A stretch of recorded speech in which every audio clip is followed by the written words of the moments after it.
so let's start with our daily analysis of the Hindu newspaper dated 13th of February. So one important news on the first page is, though this is a bit political regarding appointments of certain governors, but इसको आज अच्छे से हम discuss यहाँ पे करते हैं. So what the news says, former Supreme Court judge among 6 new governors appointed. So यहाँ पे हमारी जो ऑनरेबल प्रेसिडेंट है श्रीमती द्रौपदी मुर्मू जी, उन्होंने यहाँ पर काफ़ी सारे स्टेट्स और यूनियन टेरिटरीज में अपॉइंटमेंट्स किए नए गवर्नर्स के. कुछ गवर्नर्स के यहाँ पे जो रेजिग्नेशन है उनको भी एक्सेप्ट किया गया, और कुछ गवर्नर जो ऑलरेडी यहाँ पर काम कर रहे थे अलग अलग स्टेट्स या यूनियन टेरिटरीज में, उनको यहाँ पर क्या किया गया, उनको दूसरी लोकेशंस भी यहाँ पर दी गई. मतलब दैट मीन्स उनको दूसरे राज्य का यहाँ पर पदभार दिया गया. सो अगर यहाँ पर मेजर अपडेट्स देखें तो देयर आर 2 गवर्नर्स, उनका यहाँ पर रेजिग्नेशन जो है एक्सेप्ट कर लिया गया. फर्स्ट इज जो लद्दाख जो अभी एक यूनियन टेरिटरी है, वहाँ के जो लेफ्टिनेंट गवर्नर थे आर के माथुर जी, उनका रेजिग्नेशन यहाँ पे एक्सेप्ट कर लिया by our honourable president. And second is जो महाराष्ट्र के अभी गवर्नर थे श्री भगत सिंह कोश्यारी जी, उनका भी रेजिग्नेशन यहाँ पे एक्सेप्ट कर लिया गया. रीज़न बीइंग कि उन्होंने हेल्थ कंसर्न्स की वजह से, हेल्थ रीजंस की वजह से यहाँ पे साइड किया कि मैं अब कंटिन्यू नहीं करना चाहता. तो ये थे. अदरवाइज अगर बाकी बात किया जाए अभी रिगार्डिंग रिसेंट, तो 12 स्टेट्स के, 12 स्टेट्स के और 1 यूनियन टेरिटरीज के, यहाँ पर एक यूनियन टेरिटरी के यहाँ पर गवर्नर्स का अपॉइंटमेंट हुआ है. यहाँ पर कुछ चौंकाने वाले नाम भी हमें देखने को मिले, जहाँ पे एस अब्दुल नज़ीर जो रिसेंटली यहाँ पर रिटायर हुए सुप्रीम कोर्ट जज से, जस्टिस एस अब्दुल नज़ीर, उनको आंध्र प्रदेश का यहाँ पर गवर्नर बना दिया गया.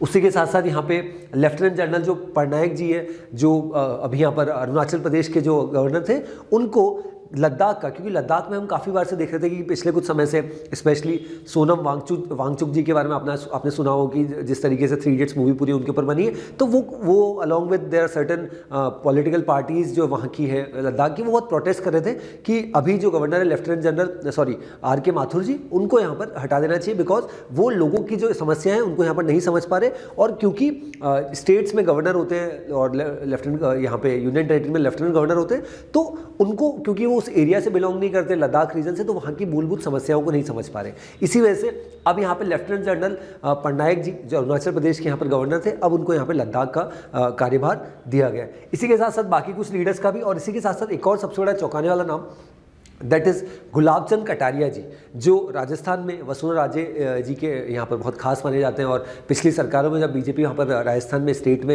मतलब चुनाव जीत के आई थी, तब वो गृह मंत्री, मतलब होम मिनिस्ट्री, सबसे बड़े बड़े पोर्टफोलियोज यहाँ पर इनके पास थे. और ये उदयपुर से आते हैं और 11 बार के एमएलए रह चुके हैं, दैट इज़ गुलाब चंद कटारिया जी. और अभी करंटली भी, क्योंकि यहाँ पर कांग्रेस की गवर्नमेंट है, तो leader of opposition Gulab Chand Kataria जी ही थे अभी यहाँ पर राजस्थान लेजिस्लेटिव असेंबली में. अब उनको यहाँ पर आसाम राज्य का जो है गवर्नर बना दिया गया है. सो जब उनसे पूछा गया कि, तो उन्होंने यही बोला कि जिस तरीके से जो भी पार्टी मुझे जो यहाँ पर दायित्व देगी, मैं उनका मतलब जिस तरीके से, जिस अच्छे तरीके से मैं यहाँ पर अंतर्वेन कर सकता हूँ वो मैं करूँगा. तो ये पूरा अपडेट था कि किस तरीके से अभी कुछ गवर्नर्स का यहाँ पर अपॉइंटमेंट हुआ है, और कुछ गवर्नर्स दैट इज़ तमिलनाडु और लद्दाख के गवर्नर और लेफ्टिनेंट गवर्नर का यहाँ पर जो इस्तीफा है उसको मंजूर यहाँ पे ऑनरेबल प्रेसिडेंट जी ने यहाँ पर कर लिया. So this was about this news. We need not to make notes of this news, but हमें पता होना चाहिए रिसेंटली क्या अपडेट्स यहाँ पे चल रहे हैं. चलिए आगे बढ़ते हैं. This is the city part, this we can skip. States में lot of political news are there, so will move directly to the editorial part. So today will be discussing 1 editorial and 1 opinion. Okay, so what the title of the second editorial says, India-US Space Cooperation from Handshake to Hug. सो यहाँ पे author ने बात की है कि India और US दोनों अगर देखा जाए तो इस समय यूएस ऑलरेडी सुपर पावर है. इंडिया जिस तरीके से हर सेक्टर में यहाँ पर बढ़ रहा है, इंडिया के लिए हर सेक्टर में बहुत अपॉर्चुनिटी. और रिसेंटली हमने जिस तरीके से स्पेस लॉन्चेस देखे थे, पहले हम PSLV पे डिपेंडेंट थे, रिसेंटली हमने 3 लॉन्चेस किए, 3 सैटेलाइट लॉन्चेस किए थे SSLV. तो वो चीज़ दर्शाता है कि इंडिया किस तरीके से डिफेंस स्पेशली स्पेस सेक्टर में आगे बढ़ रहा है. बट यहाँ पे ऑथर का ये कहना है कि यहाँ पे हमें एक चीज़ में काम करना चाहिए, दैट इज़ इंडिया और यूएसए दोनों को साथ में मिलकर यहाँ पर काम करना चाहिए, बिकॉज दोनों के रिलेशंस अच्छे हैं, डिप्लोमेसी अच्छी, फॉरेन डिप्लोमेसी, दोनों का ट्रेड अच्छा है. तो ऐसे में अगर ये स्पेस सेक्टर जो अपने आप में बहुत बड़ा सेक्टर है, स्पेशली दोनों देशों को, चाइना दोनों देशों के लिए एक बहुत बड़ा थ्रेट है, तो ऐसे में दोनों देश अगर स्पेस सेक्टर में भी साथ में आ जाते हैं तो एक बहुत बड़ी उपलब्धि यहाँ पर रहेगी. और इसकी बातचीत ऐसा नहीं है, पिछले कुछ समय से यहाँ पर ऑनरेबल मोदी गवर्नमेंट के नेतृत्व में यहाँ पर हो रहा है. और इसी वजह से यहाँ पे अभी क्या हुआ है, 8th मीटिंग हुई है किसकी, US India civil space joint working committee, जिसको CSJWG भी कहा जाता है, JWG भी कहा जाता है, that was held on 30th and 31st of January 2023। That means अभी 2 से 3 हफ्ते पहले ये मीटिंग यहाँ पर हुई। अब इस मीटिंग का उद्देश्य क्या था कि स्पेस सेक्टर में कैसे दोनों देश यहाँ पर साथ में हैं। बट क्या ये इतना इजी है? क्योंकि अगर हम इंडिया की स्पेस कैपेबिलिटी की बात करें तो और कंपेयर करें उसको US से, तो हम काफ़ी पीछे हैं। तो ऐसे में, और अगर हम ओवरऑल लॉन्चेस की बात करें तो US की जो एक प्राइवेट कंपनी है SpaceX, एलन मस्क जिसके CEO है, तो वो लगभग 61 लॉन्चेस यहाँ पर करते हैं साल भर की अगर देखा जाए तो। बट हमारे जो लॉन्चेस वो बहुत कम है। तो ऐसे में किस तरीके से, और जो इसरो की मदद यहाँ पर US गवर्नमेंट भी यहाँ पर लेती है, और US की जो स्पेस ऑर्गन है दैट इज़ नासा, वो भी जिस तरीके से यहाँ पर काम करी, तो इंडिया और दैट मीन्स इसरो और नासा का अगर कॉम्बिनेशन होता है, दोनों साथ में यहाँ पर लॉन्चेस करते हैं, दोनों साथ में पर काम करते हैं, तो एक वो बेटर चीज होगी। बट आप साथ में तभी काम कर सकते हैं but both of you are working hand in hand, मतलब दोनों एक सेम पेज पे हो। बट अभी यहाँ पर स्पेस सेक्टर में दोनों देशों के बीच में डिफरेंस अपने आप में बहुत ज़्यादा है। इसी वजह से ऑर्डर ने कुछ सजेशन यहाँ पर दिए कि मिसमैच क्यों है, मतलब किस तरीके से इसको हम शुरुआत कर सकते हैं। But what is the mismatch? First thing, the first structural factor that limits long-term India-US cooperation is the mismatch in the two nations' interest. मतलब दोनों की जो इंटरेस्ट है वो अलग अलग है।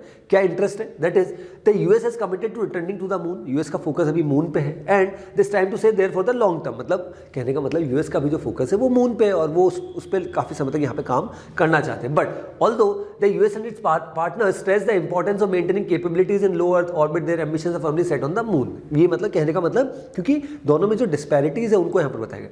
But in this regard the Artemis program accord and the Biden administration national circular, ठीक है, फॉर अमेरिकन एडमिशन, ठीक है। अब यहां पे इंडिया का पढ़ते हैं। India scientific community focuses on building the nation's capability in and under earth orbit. तो फोकस ही दोनों का अलग है। US is working on moon and we are working on orbits, in and outer orbits. Then ISRO currently undertakes fewer than 10 launches each year, मतलब हर साल हमारे लगभग 10 से ज़्यादा लॉन्च नहीं हो पाते, इतने ही लगभग लॉन्च होते हैं, लेस देन 10 लॉन्चेस हर साल होते हैं। Then the Gaganyaan human space flight जो हम यहाँ पे 2024 में यहाँ पे लॉन्च करने वाले, उसके बारे में बताया।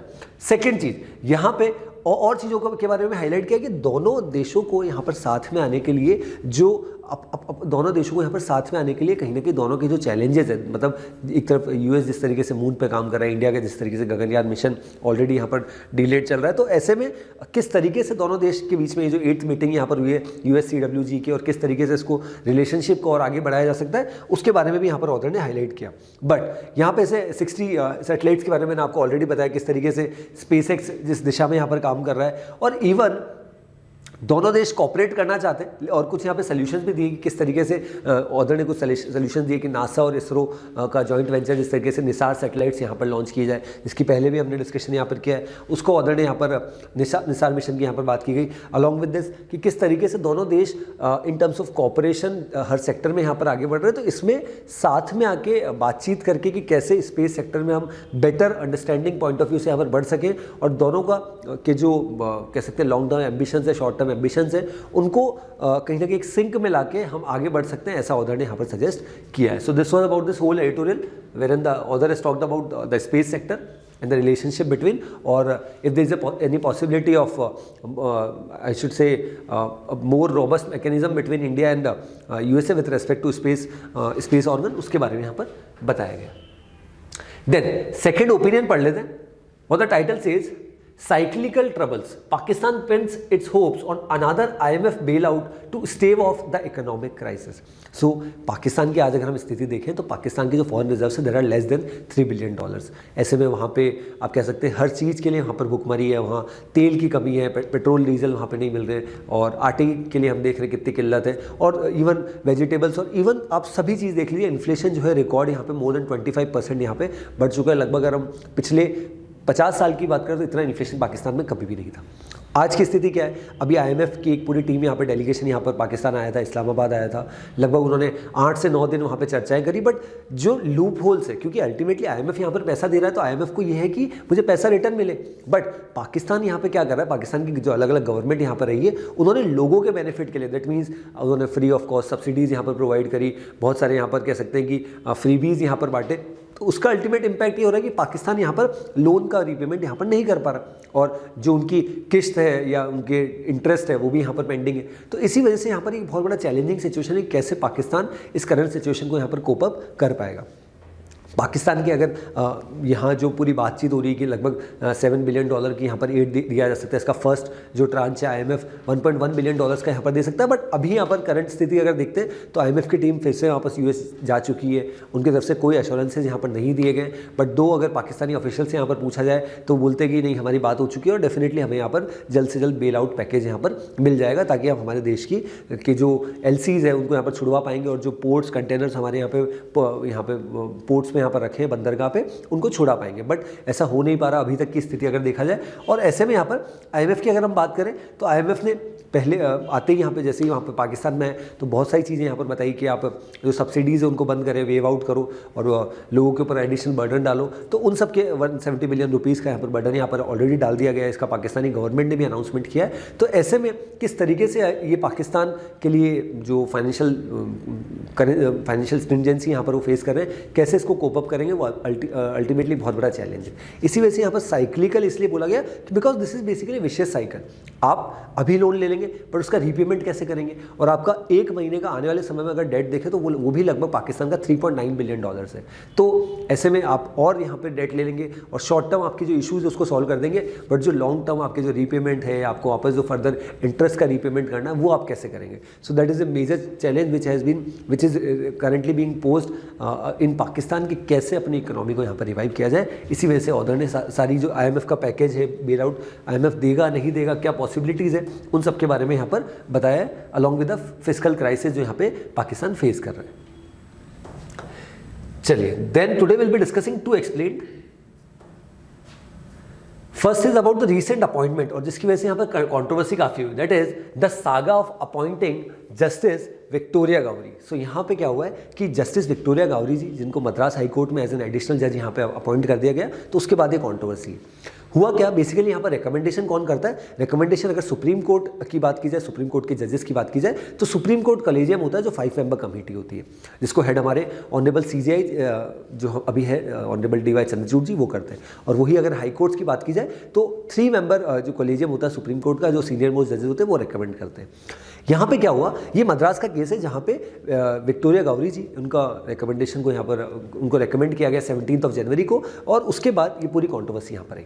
इसके पहले भी अगर हम थोड़ा सा कॉन्टेक्स्ट समझें तो एग्जीक्यूटिव और जुडिशरी में काफ़ी समय से इश्यूज चल रहे हैं, जहाँ पे सरकार का ऐसा मानना है कि जुडिशरी में ये जो जुडिशियल अपॉइंटमेंट्स होते हैं on the basis of recommendations वो गलत है। अनलाइक अगर हम जुडिशरी की पक्ष रखें तो वो बोल रहे हैं कि सबका अपना अपना काम है, लेजिस्लेचर का अपना काम है, एग्जीक्यूटिव का अलग काम है, जुडिशरी का अलग काम है, तो आप हमारे काम में हस्तक्षेप नहीं कर सकते, ऐसा जुडिशरी का मानना है। तो अब यहाँ पे क्या हुआ, जैसे ही यहाँ पर रिकमेंडेशन आया, फिर कुछ लोगों ने यहाँ काफ़ी सारे लोगों ने यहाँ पर पिटिशन फाइल करी अगेंस्ट विक्टोरिया गौरी जी। अब वो पिटिशंस यहाँ पर क्या थी, उन पिटिशंस में यहाँ पर ये बोला गया था, लगभग 21 लॉयर्स आर देयर, उनका ऐसा मानना था कि Victoria Gowri ji is already involve in hate speech against minorities specially Christians and Muslims. तो ऐसे में अगर उनका एलिवेट होना as an additional high court जज इन मद्रास तो अपने आप में गलत है। बट ये जब पूरी पिटिशंस कब फाइल की गई, एक दिन पहले जब उनका यहाँ पे पूरा पदभार ग्रहण समारोह यहाँ पर होना था, तो उसके एक दिन पहले पूरी कंट्रोवर्सी हुई। फिर इसी के बाद यहाँ पे कंट्रोवर्सी और ज़्यादा बढ़ती गई, और किस तरीके से यहाँ पे इस अपॉइंटमेंट को देखा जाए तो यहाँ पे हुआ क्या कि कुछ लोगों ने बेसिकली जो पिटिशंस फाइल करी, उनके बाद उनका ऐसा मानना था कि इनको एलिवेट नहीं किया जाना चाहिए। बट यहाँ पे अपॉइंटमेंट तो हो गया था, रीज़न भी कि रिकमेंड यहाँ पर कर दिया गया था और सरकार ने उनको अपॉइंट भी कर दिया, और बस जो वोट टेकिंग सेरेमनी थी वो पेंडिंग थी। तो उसके एक दिन पहले जिस तरीके से 21 लॉयर्स ने यहाँ पर उनके अगेंस्ट में यहाँ पर प्ली फाइल करी, पिटिशन फाइल करी, तो उसके बाद क्या हुआ कि ये ऑनरेबल DY चंद्रचूड़ जी के लिए भी बहुत बड़ा कंसर्न हो गया कि हमने रिकमेंड कर दिया बट हमने पूरी स्क्रूटनी चेक यहाँ पर नहीं किया। इसी वजह से फिर से ये एग्जीक्यूटिव वर्सेस जुडिशरी का इशू फिर से वापस से बढ़ने लग गया, और अल्टीमेटली क्या हुआ कि जिस दिन उनका वोट टेकिंग सेरेमनी था उसके कुछ एक मिनट पहले, आधे घंटे पहले, फिर से यहाँ पर जस्टिस जो है हमारे संजीव खन्ना जी सुप्रीम कोर्ट के जज, उन्होंने पूरा इसको केस को देखा। उन्होंने बोला कि ये जो रिकमेंडेशन है ये हमारे जो सुप्रीम कोर्ट कलेजियम है, 3 जजेस बेंच, उनकी सीनियर मोस्ट जजेस ने किया है, और हमारी इतनी अथॉरिटी नहीं है कि हम हमारी जो एक कॉलेजियम ने जो रेकमेंड किया इसमें सीनियर मोस्ट जजेस है हम उनको सुपरसीड करें। तो उन्होंने अगर कुछ रेकमेंड किया है तो सोच समझ के किया होगा। तो this was about the whole controversy कि किस तरीके से यहाँ पर जुडिशरी पे ये क्वेश्चन किया जा रहा है कि अल्टीमेटली आप रेकमेंड करते हैं सुप्रीम कोर्ट कॉलेजियम, तो क्या आप उसकी प्रॉपर स्क्रूटनी फैक्ट चेक यहाँ पर नहीं करते। और इससे एक क्वेश्चन और यहाँ पर आता है कि अल्टीमेटली हमारे यहाँ जो प्रोसेस है, अगर हम कुछ रिसेंट एडिटोरियल्स देखें तो वहाँ पर भी ऐसा बताया जा रहा है कि काफ़ी सारी जगह कॉलेजियम सिस्टम जैसा सिस्टम काम करता है कुछ देशों में, साउथ अफ्रीका, यूएसए, यहाँ की बात की गई। तो बट वहाँ पे प्रॉब्लम ये है कि, और हमारे देश की अगर बात करें तो हमारे यहाँ पे अपॉइंटमेंट पहले होता है और उसके बाद में कुछ इश्यूज हो वो बाद में आता है। बट वहाँ पे क्या होता है, दूसरे देशों में पहले उनका नाम बाहर आता है, फिर उससे रिलेटेड कुछ लोगों को इश्यूज होते हैं तो वो पिटिशंस फाइल करते हैं, फिर अल्टीमेटली अपॉइंटमेंट होता है। बट हमारे देश में तो क्या हुआ, 17 जनवरी को यहाँ पर रेकमेंड किया गया by the supreme court collegium, उसके बाद सरकार ने एक्सेप्ट कर लिया, तो फिर तो कुछ बचा ही नहीं, अपॉइंटमेंट तो हो ही गया। तो इसी वजह से ये जो पूरा कंट्रोवर्सी था ये बहुत ज़्यादा यहाँ पर बढ़ता गया। But finally L Victoria Gowri ji को यहाँ पे जो है मद्रास हाईकोर्ट का एडिशनल जज यहाँ पे हाईकोर्ट जज बना दिया गया। So this was about this whole controversy. और हमने पिछले कुछ समय इसको बहुत अच्छे से समझा कि बेसिकली क्या इशू यहाँ पर है और किस तरीके से ये इशू और यहाँ पे बढ़ता जा रहा है। चलिए देन सेकेंड एक्सप्लेन भी आज हम पढ़ेंगे, that is the demand for a greater Tipra land by the Tipra Motha. So basically यहाँ पर this issue is talking about Tripura में बेसिकली यहाँ पर इलेक्शंस भी आने वाले हैं। और ये कंट्रोवर्सी ऐसा नहीं पहली बार हमने देखी, बट इस बार पिछले साल 5 साल पहले जब इलेक्शंस थे यहाँ पर, क्योंकि इस साल भी त्रिपुरा में यहाँ पर चुनाव होने 2023 में, तो 2018 में भी जब चुनाव थे तो कुछ यहाँ पे जो ट्राइबल कम्युनिटीज़ है और उनके जो कह सकते हैं लीडर्स है, पॉलिटिकल पार्टीज़ है, उनका ऐसा मानना है कि हम चाहते हैं कि त्रिपुरा में जो लोग एथनिक लोग हैं, जो ट्राइबल लोग हैं, उनके लिए एक अलग से यहाँ पर एक स्टेट बनाया जाए जिसको टिपरा लैंड यहाँ पर कहा जाए। ये हमारे जो संविधान है उसमें आर्टिकल 2 और article 3 of the Indian constitution यहाँ पर ये चीज़ प्रोवाइड करता है कि आप एक अलग स्टेट यहाँ पर बना सकते हैं और उसी के साथ साथ स्टेट्स के अलग अलग डिमार्केशन यहाँ पर बाउंड्रीज कर सकते हैं as per article 2 and article 3 of the Indian constitution respectively. अब यहाँ पे क्या हुआ है कि यहाँ पे जो प्रद्योत विक्रम माणिक्य देववर्मा, ये बेसिकली जो पहले लीडर हुआ करते थे, लास्ट लीडर जो थे, डायनेस्टी लीडर जो थे यहाँ पे त्रिपुरा के, उनके यहाँ पर वंशज हैं और उन्होंने ये पॉलिटिकल पार्टी यहाँ पर फॉर्म की है और उनका ऐसा मानना है कि हम चाहते हैं कि नया टिपरा लैंड यहाँ पर बनाया जाए। अब यहाँ पे इसके लिए क्यों बात की जा रही है, पहले यहाँ पर क्या था कि अभी करंट में अगर बात की जाए तो बीजेपी यहाँ पर रूल में, त्रिपुरा में बीजेपी की सरकार है, मानिक कुमार साहा जी अभी करंटली यहाँ पर चीफ मिनिस्टर हैं। तो पहले जब 2018 में भी इसका बहुत मुद्दा यहाँ पर उठा था, तो उसके बाद कुछ समय के लिए हमने देखा था कि जो और पॉलिटिकल पार्टीज़ है, कुछ पॉलिटिकल पार्टीज़ जो दैट इज़ IPFT की बात की जा रही है, indigenous people front of Tripura, तो वो भी इसके खिलाफ थे कि मतलब इसके साथ थे कि हमें भी यहाँ पर जो टिपरा लैंड है उसको बनाना चाहिए। बट जैसे यहाँ पर 2018 के इलेक्शंस में बीजेपी को एक अच्छी मेजोरिटी यहाँ पर मिल जाती है आउट ऑफ 60 असेंबली सीट्स, तो उसके बाद ये जो पार्टी है दैट इज़ IPFT वो बीजेपी के साथ आ जाती है रबी कोलिशन में। तो अब उन्होंने धीरे धीरे क्या कर दिया, अपना जो मुद्दा है दैट इज टिपरा लैंड का उसको कम कर दिया, उनका फोकस उससे कम हो गया क्योंकि वो यहाँ पे सरकार में आ गए। अब फिर से क्या हुआ, जैसे यहाँ पे इलेक्शंस आने वाले तो उसके पहले जो यहाँ पे ये जो हमने लीडर के बारे में सुना दैट इज प्रद्योत विक्रम माणिक्य देववर्मा, उन्होंने उनकी जो पॉलिटिकल पार्टी है, रिसेंटली कुछ बाई इलेक्शंस यहाँ पर हुए थे, रिसेंटली कुछ लोकल इलेक्शंस वहाँ पर हुए थे, तो उसमें बहुत अच्छी मेजोरिटी यहाँ पर इनकी पार्टी को मिली थी। अब यहाँ पे इनका मानना है कि हमारे यहाँ के जो ट्राइबल पॉपुलेशन है, क्योंकि हम यहाँ पे बांग्लादेश के साथ यहाँ पे जो है बॉर्डर यहाँ पर शेयर करते हैं और बांग्लादेश के काफ़ी सारे लोग यहाँ पर आ रहे हैं, तो अल्टीमेटली कुछ सेंसस भी यहाँ पे साइट किए गए, उसमें बताया गया कि पहले और आज के अगर हम कंपेयर करते हैं तो पिछले कुछ समय में अगर हम देखते हैं तो जो ओवरऑल लोग हैं, जो लोकलाइट्स है त्रिपुरा के, उसमें काफ़ी सारी कमी आई है और जो बाहर वाले लोग हैं वो काफ़ी आ चुके हैं। तो अब हम चाहते हैं कि अलग से टिपरा लैंड बने जहाँ पे जो लोकल जो ट्राइबल लोग हैं वो अल्टीमेटली कहाँ पर रहे, हमारे यहाँ पे एक अलग जो स्टेट है वो हम बनाने की बात करें उसमें रहे। सो this was about this news. अब इस डिमांड का क्या होगा, क्या सेंट्रल गवर्नमेंट का क्या टेक है। सेंट्रल गवर्नमेंट ने इसके लिए पहले भी मना कर दिया कि हम इसको किसी भी तरीके से यहाँ पर सपोर्ट नहीं करते और इनका ऐसा मानना था कि हमें भी इसके अंडर में लिया जाए सो दैट एक अलग से स्टेट यहाँ पर बनाया जाए under article 2 and article 3 of the Indian constitution. तो इसी वजह से ये जो कंट्रोवर्सी है पूरा यहाँ पर बढ़ चुका है। यहाँ पे पिछले कुछ सेंसस की बात की गई, कितनी यहाँ पर पॉपुलेशन थी, बांग्लादेश की बात की गई जो ईस्ट पाकिस्तान था पहले, तो उन सब के बारे में बताया और किस तरीके से त्रिपुरा में अभी जो पॉलिटिक्स है और ऐसा बताया जा रहा है कि ये जो टिपरा मोथा ये जो पॉलिटिकल पार्टी है इसका आने वाले इलेक्शंस में एक बहुत बड़ा रोल यहाँ पर हो सकता है, क्योंकि उनको यहाँ पर लोगों का काफ़ी सपोर्ट मिल रहा है, क्योंकि उनकी डिमांड ये है कि हम एक टिपरा लैंड करके एक नया स्टेट यहाँ पर कार्व आउट करना चाहते हैं from Tripura. So this was about this whole explain, जहाँ पे हमने समझा अबाउट द न्यूज़ जो हमने थोड़ा डिस्कस किया है फर्स्ट पेज में भी। So what the title says, justice Nazeer was in the thick of most momentous decisions of the top court. अगर हम बात करें जस्टिस अब्दुल हसन नज़ीर की, जिनको यहाँ पर आंध्र प्रदेश का यहाँ पर गवर्नर बनाया गया, तो वो कल काफ़ी देर तक हमने देखा कि वो न्यूज़ में थे। रीज़न भी क्योंकि अभी रिसेंटली उनका जनवरी मंथ में हमने देखा था कि उनका रिटायरमेंट यहाँ पर हुआ, और किस तरीके से एक गरीब परिवार से आते हुए किस तरीके से उन्होंने एक कह सकते हैं कि जुडिशरी में जो टॉप मोस्ट पोजीशन है एज ए सुप्रीम कोर्ट जज, उन्होंने यहाँ पर अपना जो पदभार है उसको यहाँ पर अंतर्वेन किया, मतलब पूरा निर्वहन किया। अब यहाँ पे बात क्या आ रही है कि जैसे उनका अपॉइंटमेंट हुआ तो कुछ लोगों का ऐसा मानना है कि गलत है, और काफ़ी हमने देखा कि प्रोज एंड कॉन्स, जो those people who are supporting the union government, उन्होंने इस मूव को मतलब बहुत सपोर्ट किया, बट काफ़ी सारे लोग इसका प्रोटेस्ट भी कर रहे हैं। प्रोटेस्ट इन द सेंस कि ये सही नहीं है, specially on social media FEC. But यहाँ पे अभी क्या हुआ है कि अगर हम अब जस्टिस अब्दुल हसन नज़ीर जी की बात करें, जो उन्होंने कुछ प्रोमिनेंट जो डिसीजंस थे, स्पेशली राम मंदिर जजमेंट की अगर आप बात करें तो उसमें यहाँ पर सरकार का पक्ष रखा था।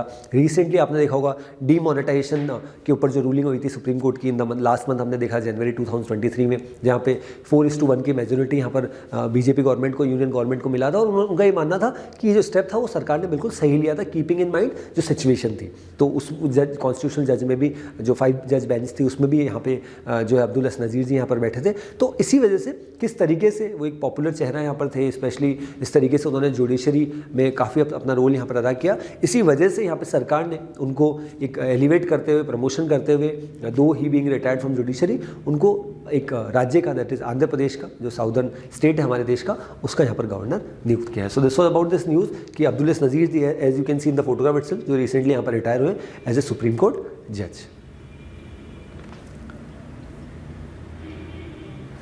Then another news, that is Manrega suffers as center's dues to 14 states amounts to 6157 crores. So मनरेगा की अगर मैं बात करता हूँ, Mahatma Gandhi national rural employment guarantee act, जो यहाँ पे 100 डेज का एम्प्लॉयमेंट यहाँ पे प्रोवाइड करता है इन रूरल एरियाज। बट पिछले कुछ समय से यहाँ पे बहुत ज़्यादा कंट्रोवर्सी में आ रहा है मनरेगा। पहली कंट्रोवर्सी यहाँ पर ये हो रही है कि काफ़ी सारे जो ड्यूज़ है, पेंडेंसीज जो है, काफ़ी सारे स्टेट्स को यहाँ पे बताया गया कि 14 स्टेट्स को लगभग 6000 करोड़ से ज़्यादा का पेमेंट जो है सेंटर की ओर से पेंडिंग है। सेकेंड इशू यहाँ पर क्या आ रहा है कि NMMS, that is national mobile monitoring system, जो यहाँ पर पूरा ऑनलाइन डेटा यहाँ पर अपडेट किया जाता है of those people who are working in MNREGA, उसको भी काफ़ी सारे स्टेट्स के द्वारा, स्पेशली बिहार, यूपी में हमने देखा था काफ़ी सारे लोग प्रोटेस्ट कर रहे हैं। एंड थर्ड थिंग, यहाँ पे अभी रिसेंटली अगर आप बजट भी देखें तो पिछले बजट की अगर बात करता हूँ, यूनियन बजट 2022-2023, तो ओवरऑल जो हमारा आउटले था मनरेगा के लिए वो लगभग 89,000 करोड़ था।